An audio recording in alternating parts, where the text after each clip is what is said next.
Leila Aching had always been curious about the world beyond her life in Nairobi. Growing up in a well-to-do family, she had a comfortable life, with endless opportunities and a promising career ahead. But it wasn't the corporate world or city life that called to her heart. Instead, Leila felt an unexplainable urge to uncover the richness of cultures and traditions she had only read about. Every time she scrolled through social media or watched travel documentaries, her curiosity grew, and it wasn't long before she was researching places less touched by modernity, places that seemed to hold secrets about the world's past. One night, as Leila lay in bed scrolling on her laptop, she stumbled across an obscure online article that caught her attention. The article spoke of a mysterious, isolated tribe called the Mbeya, rumored to be hidden in the heart of a neighboring country. Unlike the Maasai and other well-known communities, the Mbeya seemed shrouded in secrecy, almost like a myth. The article described their unique dance rituals, the ceremonial garb, and, most intriguingly, a dance performed under the full moon, an ancient tradition only witnessed by those who were truly invited into their circle. Something about this mysterious full moon dance stirred an excitement in Leila she couldn't shake off. She bookmarked the page and drifted into sleep, dreaming of distant lands, rhythms of drums, and faces lit by firelight. The following morning, Leila couldn't get the Mbeya out of her mind. The very idea of witnessing a tribe's most sacred ritual felt like stepping into another world, something no amount of museum visits or cultural festivals could replicate. She broached the topic over breakfast with her parents, who exchanged wary glances. Her father, a businessman, prided himself on staying grounded and expected the same from Leila. Her mother, though more gentle, also wore a frown. "Leila," she said, "these are not safe places. You're chasing myths." Her father was blunt. "Why would you go to a place that doesn't even appear on a map?" he demanded. "You have your whole future here." But Leila's mind was made up. She had grown up hearing about her family's history, hearing fragments of traditions her grandparents had lived by, and perhaps this was her chance to feel connected to something similar. After several days of persistent arguments and emotional appeals, her parents relented. She reassured them that she'd be in touch constantly, that she'd stay with locals she could trust, and that she'd come back safe. With a suitcase packed light and a heart full of excitement, Leila boarded a flight to the neighboring country. The plane ride felt surreal. She had left behind the tall buildings and sprawling cityscape of Nairobi for a journey into the unknown. As she looked out over the clouds, she felt like she was not just traveling to another country, but entering a new world entirely. Arriving in the foreign capital, she felt a rush of unfamiliarity as she took in the new sights and sounds. The city was vibrant yet distinctly different from home, and Leila's excitement grew. From the bustling markets to the vibrant street art, everything seemed to pulse with a sense of tradition and history. But she didn't linger. She was too eager to reach the Mbeya village. A few locals helped her with directions, occasionally giving her strange looks when she mentioned the Mbeya. "Are you sure you want to go there?" one of them asked, his face turning serious. "They aren't like other tribes. They keep to themselves." Another woman merely shook her head and muttered, "That place has strange magic." But Leila brushed off their words, chalking them up to local superstition. Finally, she arrived at a dusty roadside stop where she was to meet Kito, the young Mbeya woman who had agreed to act as her guide. Standing alone at the station, with the vast landscape stretching out before her, Leila felt a thrill run down her spine. This was it. She was about to walk into a world she knew nothing about, where each moment could be a discovery, each face a story, each sound a secret. It felt like she was on the brink of something magical. When Kito arrived, dressed in a mixture of traditional garb and casual wear, she greeted Leila with a shy but warm smile. "Welcome," she said softly. "Are you ready?" Leila nodded, her heart pounding as they set off on a bumpy, winding road that seemed to lead deeper into mystery with each mile. As the landscape turned rugged and the villages grew sparse, Leila's anticipation grew. She was entering a world that no tourist guide could describe, where she would soon witness a dance she hoped might change her forever. Little did she know just how transformative and perilous this journey would turn out to be. The drive to the Mbeya village was longer than Leila anticipated. She watched as the countryside turned from the bustling outskirts of the city to quieter, untouched landscapes. Her guide, Kito, didn't speak much, occasionally pointing out landmarks or explaining the significance of certain features, like the ancient baobab trees that dotted the landscape. "Our people believe the ancestors live in these trees," she said softly, with a touch of reverence in her voice. Leila felt an undercurrent of mystery in everything Kito said, which only deepened her curiosity. As they neared the village, Leila noticed subtle changes in her surroundings. The road grew narrower, winding between dense clusters of trees and tall, uncut grasses that seemed untouched by time. Small huts with thatched roofs appeared on the horizon, each carefully spaced, with smoke gently rising from the chimneys. The Mbeya village was secluded, giving it an otherworldly quality, as if she had stepped back into an ancient era where modern life hadn't intruded. When they finally arrived, a small group of villagers had gathered, their expressions a mixture of curiosity and caution. Leila felt their eyes on her, their silent stares filled with a depth that unsettled her slightly. She tried to keep a friendly smile on her face, hoping to make a positive impression. She knew her presence was unusual. The Mbeya were known to be a reserved people who rarely opened their community to outsiders. An elderly woman stepped forward, her face lined with age but her gaze sharp and piercing. Kito introduced her as Naki, a respected elder and the tribe's storyteller. Naki's eyes lingered on Leila, studying her intently, as if trying to see beneath the surface.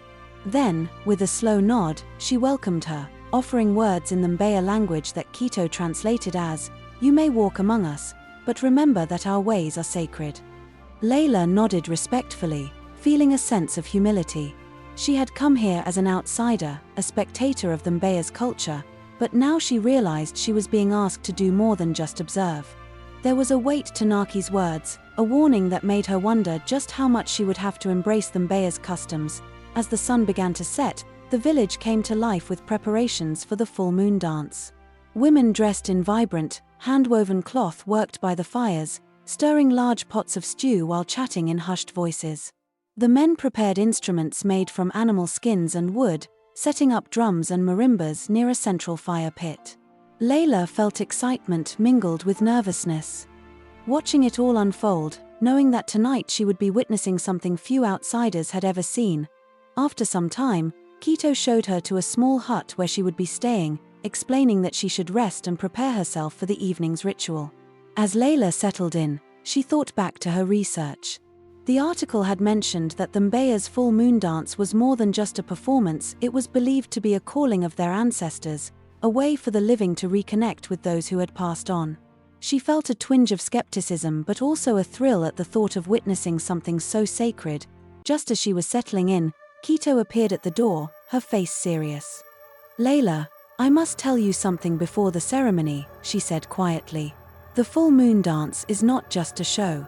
It's a test, a rite of passage that our people undergo to prove their connection to the ancestors." Leila's heart skipped a beat as Kito continued, her tone almost somber. "You might be asked to join, to dance with us. It's an honor, but also a responsibility. If the ancestors don't find you worthy, it's said they'll send signs.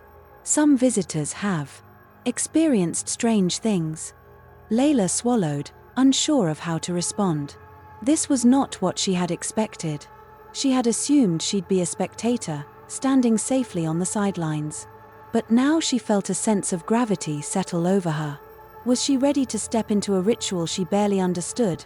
That evening, as the full moon began to rise, Kito led her to the center of the village, where the entire community had gathered around a roaring fire. The villagers were adorned in traditional attire, animal skins, beadwork, and feathered headdresses that swayed with every movement. The drums began to beat in slow, steady rhythms, their deep tones vibrating through the air, creating a hypnotic effect.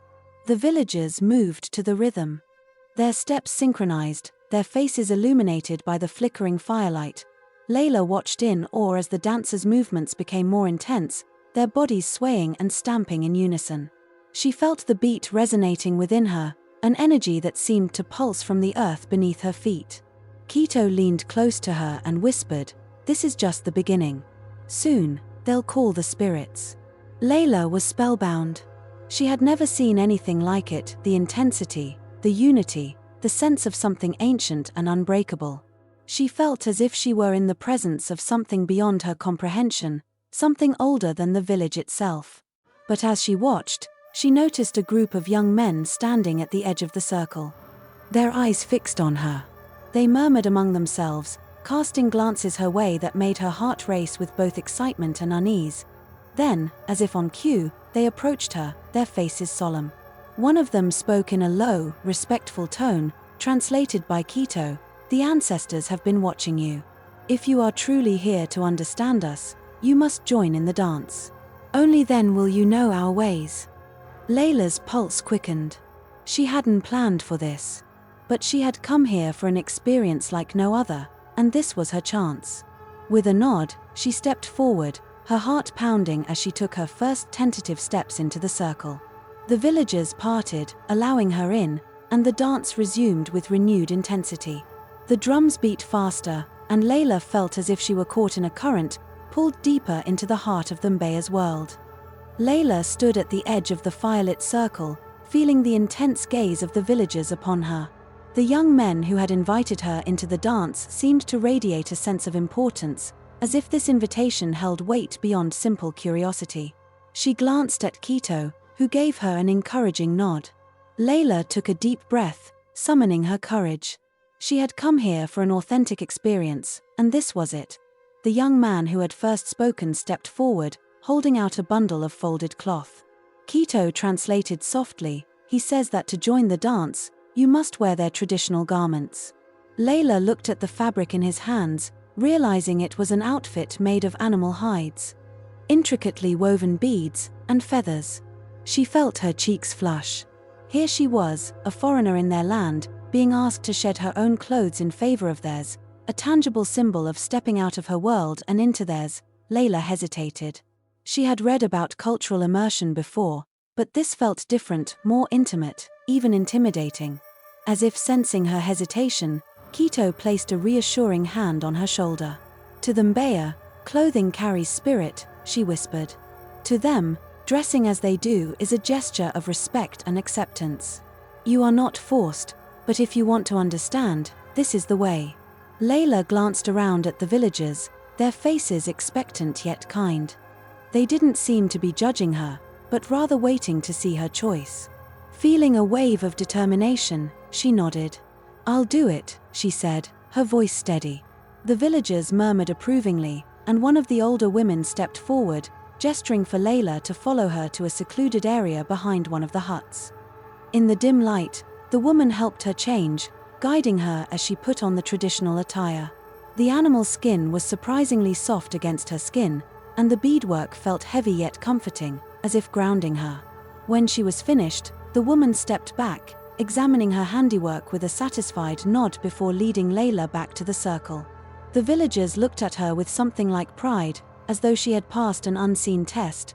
Leila took her place in the circle once more, feeling the weight of the garment, the beads clinking with each movement, and the feathers tickling her skin. She no longer felt like an observer. Instead, she felt like a participant, as if she were now woven into the fabric of the ritual. The young man who had invited her extended his hand, and she took it, feeling the calluses of a life lived close to the earth. The drums picked up again, and the dancers began to sway and step to the rhythm. The movement was fluid, almost trance-like, and Leila tried to follow their steps, her body stiff at first but gradually loosening. As she danced, she noticed that each step seemed to have a purpose. The dancers moved in patterns, their feet striking the earth in unison as if calling out to something deep within the land itself. Gradually, she found herself falling into a rhythm, the beat of the drums syncing with her heartbeat. She lost herself in the movement, her steps becoming more certain. Her body more attuned to the pulse of the music. The villagers chanted softly, their voices rising and falling with the drums, creating a harmony that felt primal, ancient. The chant was low and powerful, resonating in her bones. She didn't understand the words, but she felt their meaning. As the dance intensified, Leila sensed a shift in the energy around her. The villagers' movements became sharper, their expressions more focused. It was as if the entire group was becoming one entity, moving in perfect unison, guided by an invisible force. Suddenly, the young man who had invited her into the circle stopped dancing and stepped forward, lifting his hands toward the sky. The drums quieted, and a hush fell over the gathering. He spoke in a deep, resonant voice, and Kito translated in a whisper, "We call upon the spirits of our ancestors. Guide this woman who seeks to know our ways. Show her the truth of our world." Leila felt a shiver run down her spine. This was more than a dance, it was a communion with something beyond the physical realm. The villagers resumed their chanting, but this time it was different. The voices were softer, almost reverent, as if they were praying. Leila felt herself being drawn further into the ritual, her own breathing matching the rhythm of the chant.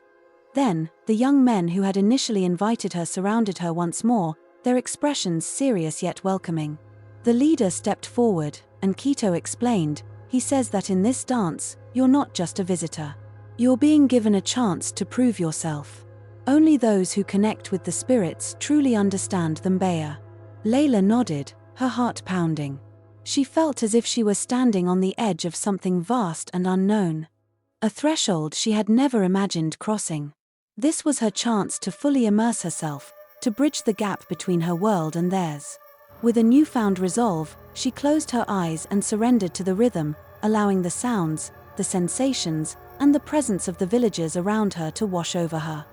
As the drums grew louder, she felt an overwhelming sensation, as if an ancient force was seeping through the ground, through her feet, and into her very core. It was unlike anything she had ever experienced, a blend of awe, fear, and exhilaration. She felt as though the earth itself was alive, pulsing beneath her. With each step, she sensed a connection not only to the Mbeya people but to something larger, something timeless. Her movements grew more fluid, more instinctive, until she could no longer tell where her body ended and the rhythm began. It was as if she were being guided by an invisible hand, her every move directed by a force she couldn't see. Finally, the drumming slowed, and the villagers gathered around her, their eyes shining with approval. The young man who had invited her placed his hand on her shoulder, speaking in a soft voice. Kito translated, "You have shown respect. You have danced with your heart. You may continue with us." Leila felt a sense of relief and accomplishment she hadn't anticipated. She had passed a test, one she hadn't known she'd signed up for. As the villagers returned to their huts, Kito leaned close to her, her voice warm with pride. "They have accepted you, Leila. Tonight, you danced with the Mbeya. You are no longer just a guest, you are one of us." That night, Leila lay in her small hut, replaying the events of the dance in her mind. She felt an odd mixture of exhaustion and exhilaration, as if she had crossed an invisible boundary and stepped into a hidden world. The weight of her experience settled over her like a warm blanket, but it was laced with questions she couldn't yet answer. The chanting, the drumming, and the rhythmic steps still pulsed through her mind, echoing faintly in the quiet of the night. As the village grew silent and the fire outside flickered its last embers, Leila found herself unable to sleep. Each time she closed her eyes, visions of the dance resurfaced, images of the villagers' faces, intense and focused, and of the earth vibrating beneath her feet. She couldn't shake the feeling that something profound had occurred, something beyond what she could fully grasp. She turned over in her bed, trying to push the thoughts aside, but the rhythmic beat of the drums seemed to throb within her, as if it had taken up residence inside her very soul. Outside, she heard a rustling sound and sat up, her heart racing. It could have been an animal, she reasoned, or simply the wind moving through the tall grasses. But as she listened more closely, she caught faint whispers drifting through the night, almost too quiet to hear. She felt her pulse quicken, a mixture of fear and curiosity drawing her toward the door. As she peered outside, she saw the faint outline of a figure standing a short distance away, silhouetted by the moonlight. She recognized the elder woman, Naki, standing still, her face turned upward to the moon. Her lips moved as if in prayer, her hands stretched out as if reaching toward something unseen. Leila felt an inexplicable pull, and before she knew it, she was stepping outside, drawn by a strange sense of urgency. Naki's voice drifted over to her, low and rhythmic, blending with the soft rustle of the night. Leila approached slowly, trying not to disturb her, but Naki seemed to sense her presence and gestured for her to come closer. Leila, she said softly, her voice carrying an ancient wisdom, tonight, you were touched by the spirit of our ancestors. Leila felt a chill run down her spine. She had felt something during the dance, a presence she couldn't explain, but hearing Naki's words made it real, as if confirming what she had feared and hoped all at once. I don't know what happened, she replied, her voice barely a whisper. I felt something, but I can't explain it. Naki's eyes were gentle but intense as she studied Leila. Not everyone can feel the spirits. Only those with open hearts, those who are willing to let go of the world they know. She paused, then added, but you are still on the threshold. The spirits have not yet shown you everything. There is more to learn, but it requires courage. Leila swallowed, feeling a mixture of fear and excitement. What more is there? She asked, her voice tinged with both wonder and trepidation. She hadn't expected this journey to be more than a cultural experience, something she could tell stories about when she returned home. But now it felt like she was being drawn into something deeper, something that would leave a mark on her in ways she couldn't yet understand. Naki held her gaze, her expression serious. Tomorrow night, we will perform a ritual under the full moon, a ceremony older than memory itself. If you wish to truly understand the Mbeya, you must be a part of it. But it is not for the faint of heart. The spirits will test you. Leila's breath caught. The idea of being tested by spirits felt surreal, like something from a legend. But as she looked into Naki's eyes, she felt the truth of it. This wasn't a game or a performance. The Mbeya truly believed that their ancestors' spirits guided their lives, and by inviting her to take part, they were asking her to surrender to their ways entirely. Naki continued, her voice low and steady, in the ritual, you must face your own spirit. It is a journey inward, and not everyone emerges unchanged. Some see visions, others hear the voices of those who came before. And some cannot bear the weight of what they encounter. Leila felt a pang of fear, but something stronger kept her from backing down. She had come here seeking something different, something real, and now she was being given the chance to find it. She took a deep breath, her resolve hardening. I want to be part of it, she said quietly, though her voice was steady. I want to understand. Naki nodded, her expression unreadable. Very well. Tomorrow, we will prepare you. Rest tonight, for you will need your strength. She placed a hand on Leila's shoulder, her grip firm yet comforting. Remember, child, the spirits can be kind, but they are also fierce. They reveal what you need to see, not what you wish to see. With that, Naki turned and disappeared into the shadows, leaving Leila standing alone in the moonlight.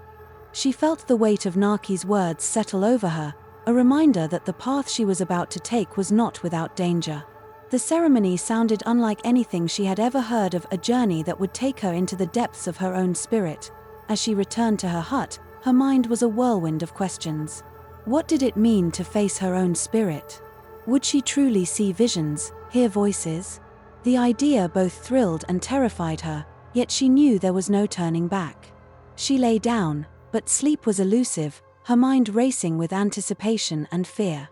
When she finally drifted off, her dreams were filled with strange, vivid images, dancing figures, flickering shadows, and the sound of drums echoing in the darkness. She dreamed of Naki's eyes watching her, of voices whispering her name, calling her deeper into the unknown.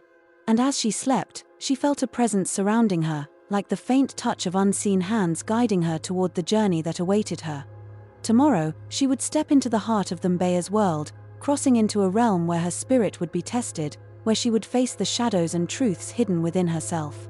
And as the night wore on, the whispering grew louder, filling her dreams with secrets waiting to be uncovered, truths waiting to be revealed. When dawn broke, Leila rose early, feeling both an eagerness and a sense of apprehension for what lay ahead. The events of the night lingered in her mind, Naki's words about the ritual, the strange dreams, the whispers that had haunted her sleep. She felt as though she were being called into something profound, a test not only of her courage but of her very understanding of herself. She tried to clear her mind, focusing on the preparation she knew would soon begin.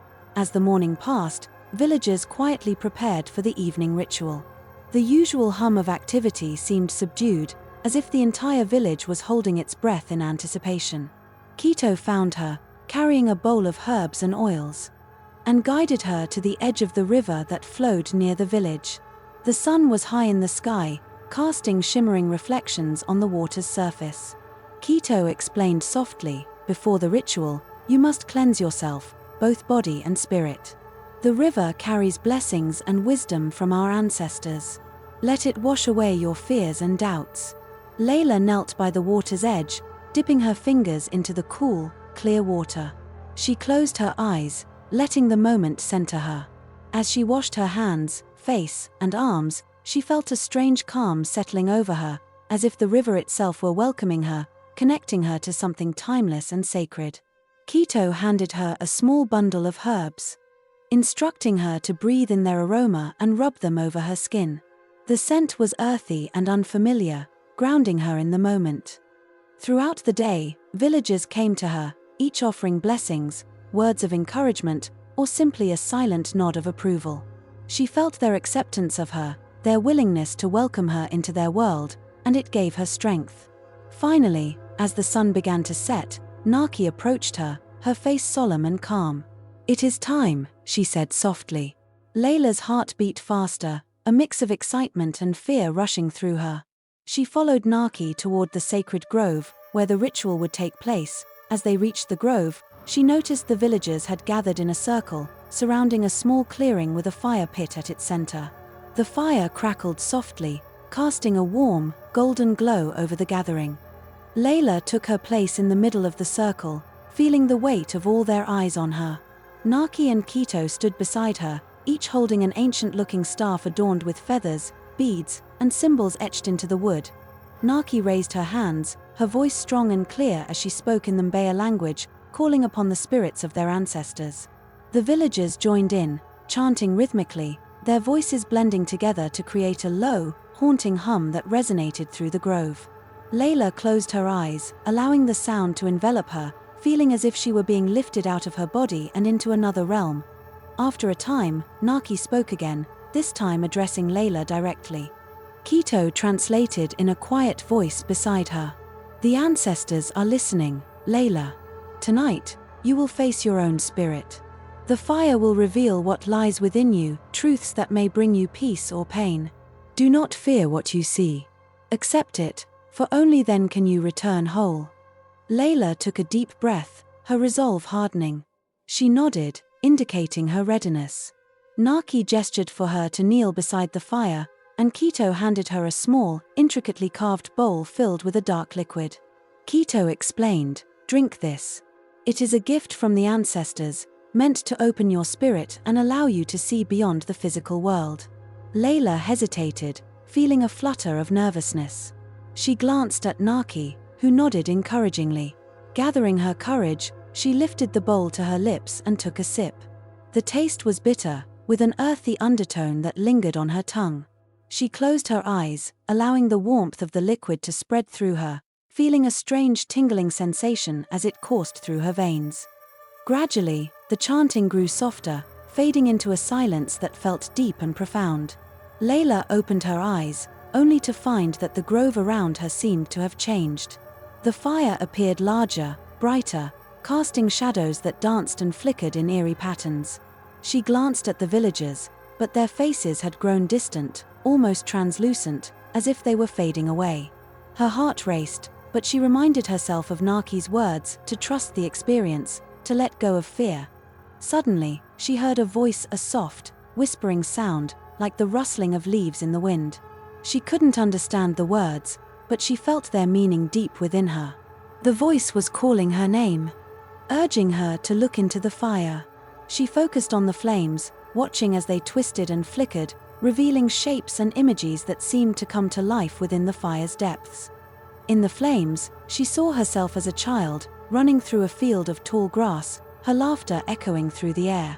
She felt a pang of longing, a memory of innocence and joy she hadn't felt in years. Then, the image shifted, and she saw herself as a young adult, struggling with self-doubt, burdened by expectations she had placed on herself. The vision filled her with a sense of sadness, as if she were watching a part of herself she had left behind. As she continued to watch, The fire revealed more images, moments of both happiness and pain, choices she had made, paths she had taken. She saw friendships, love, moments of loss. Each image felt like a piece of her soul, a reflection of who she was and who she had become. She felt tears streaming down her face, the weight of her life laid bare before her, raw and unfiltered. Then, the flames shifted again, revealing a darker image of herself, standing alone, surrounded by shadows. She felt a chill, an overwhelming sense of loneliness and fear. The shadows seemed to press in on her, whispering doubts, insecurities, fears she had buried deep within. She felt her heart racing, panic rising within her, but she forced herself to stay still, to confront the darkness. As she gazed into the shadows, she heard Naki's voice echo in her mind. Accept what you see. Only through acceptance can you find peace. She took a deep breath, allowing herself to feel the fear, the loneliness, the pain. She acknowledged it, embraced it, letting it flow through her. Slowly, the shadows began to dissolve, replaced by a sense of calm, of understanding. She realized that these fears were a part of her, but they did not define her. They were simply shadows, cast by the light of her own spirit. When she opened her eyes again, she found herself back in the grove, the villagers' faces now clear, watching her with expressions of quiet respect. She felt a profound sense of peace, as if a weight had been lifted from her. She glanced at Naki, who nodded approvingly, a gentle smile on her face. Leila understood now, the trial was not just a test of courage, but a journey to confront and accept herself. The villagers began to chant once more, their voices rising in celebration, honoring her journey and the wisdom she had gained. Leila joined them, feeling a sense of unity, of belonging. She was no longer an outsider, she was part of the Mbeya, connected to their spirits, their ancestors. And, most importantly, to herself. As the night wore on, Leila felt a deep gratitude for the experience, for the chance to face her own spirit and emerge stronger. She had come seeking an adventure, but she had found something far greater, a truth that would stay with her forever, a piece of the Mbeya that would live within her for the rest of her days. The ancestors have spoken, Naki announced, her voice carrying authority and grace. Leila has faced her trial and emerged whole. She is no longer a visitor among us but one of our own. Her spirit is now intertwined with the Mbeya. The villagers erupted into cheers, clapping and singing. Leila's heart swelled with emotion. She had never felt so welcomed, so embraced by a community. Naki beckoned her forward. Leila, come. Hesitant but smiling, she stepped into the center of the gathering. Naki held up a beautifully woven sash, its intricate patterns symbolizing unity and renewal. She draped it over Leila's shoulders. This sash is a gift from the Mbeya, Naki said. It marks your place among us. A reminder that no matter where you go, you are part of this family. Leila held back tears as the crowd erupted into another round of cheers and song. She looked around at the faces of people she had come to care for deeply. Each one held pride and joy, a reflection of her own feelings. As the celebration continued, Kito pulled her aside. You've given us more than you know, Leila. Your presence, your openness, it's a gift. I hope you see that. Leila nodded, her voice thick with emotion. I've learned so much here, Kito. About myself, about life. This place, these people. They've changed me. Over the next few days, Leila immersed herself in village life, knowing her time with the Mbeya was drawing to a close. She joined the women in weaving baskets, helped the children gather firewood, and listened to the elders tell stories by the fire. Each moment felt precious, a memory she wanted to carry with her forever. One evening, as she sat with Naki and Kito by the fire, Leila asked, "Do you think the ancestors will still watch over me when I leave?" Naki chuckled softly. "The ancestors are everywhere, Leila. They do not belong to one place. They will walk with you, guide you, no matter where you go. You carry them in your heart." Leila smiled, comforted by the thought. She realized that while she would soon leave the Mbeya village, the lessons and connections she had formed here would remain with her always. As the fire crackled and the stars glittered above, Leila felt a deep sense of gratitude. She had come to the Mbeya seeking adventure but had found something far greater, a second home, a spiritual awakening, and a bond that would last a lifetime. The day of Leila's departure arrived with a bittersweet calm. She stood at the edge of the Mbeya village, the memories of her time here rushing through her mind. The sun filtered through the trees, casting golden patterns on the ground, as if the ancestors themselves were blessing her journey. The villagers gathered once more at the great baobab tree to see her off. They sang a song of farewell, their voices weaving together in a melody that carried the weight of tradition and love.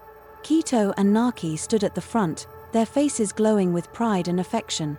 Kito stepped forward, holding a beautifully woven cloth adorned with symbols of the Mbeya. "Take this," she said, draping it over Leila's shoulders. "It is a part of us, and now a part of you. Wherever you go, let it remind you of your strength, your journey, and the family you have found here." Leila nodded, her throat tight with emotion. She wanted to say something, but no words seemed sufficient. Instead, she embraced Kito, holding her close. Naki spoke next, her voice carrying the wisdom of the ancestors. "You leave today, but your spirit remains with us, as ours goes with you. The ancestors walk beside you always, guiding your steps. Remember, Leila, you are never truly alone." The villagers surrounded her, offering small gifts, beads, woven trinkets, and herbs wrapped in leaves. Each token held meaning, a connection to the people who had welcomed her as one of their own. As Leila began her journey back to the city, Kito walked with her part of the way. They didn't speak much, but their silence was filled with understanding.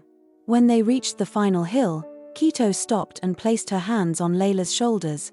"Thank you for trusting us," Kito said. "For trusting yourself. The world outside is vast, but I know you will face it with the strength you found here." Leila smiled, tears glistening in her eyes. "I'll never forget this place. Or you." The journey back to Kenya felt like stepping into another life. The bustling city streets and familiar comforts seemed foreign now. Her family greeted her with joy and relief, but they quickly noticed the change in her. Leila was calmer, more confident, and carried herself with a quiet power that intrigued them. In the weeks that followed, Leila shared stories of her time with the Mbeya, but some parts she kept private, sacred to her alone. Inspired by the villagers' resilience and connection to their roots, she began to advocate for cultural preservation and the empowerment of indigenous communities. She launched a foundation dedicated to supporting underrepresented tribes, ensuring their traditions were documented, respected, and celebrated. Through her work, she built bridges between worlds, allowing others to learn from the Mbeya's wisdom while giving back to the communities that had given her so much. Years later, Leila returned to the Mbeya village. This time, she came not as a visitor but as a lifelong friend and advocate. The villagers welcomed her with open arms, their songs and smiles as warm as ever. Standing once again beneath the sacred baobab tree, Leila reflected on how much had changed since her first arrival. She was no longer the same woman who had come seeking adventure. She had found herself in their rituals, their stories, and their way of life. As the Mbeya sang into the night, Leila joined their circle, dancing around the fire with the same joy and freedom she had felt during her first ritual.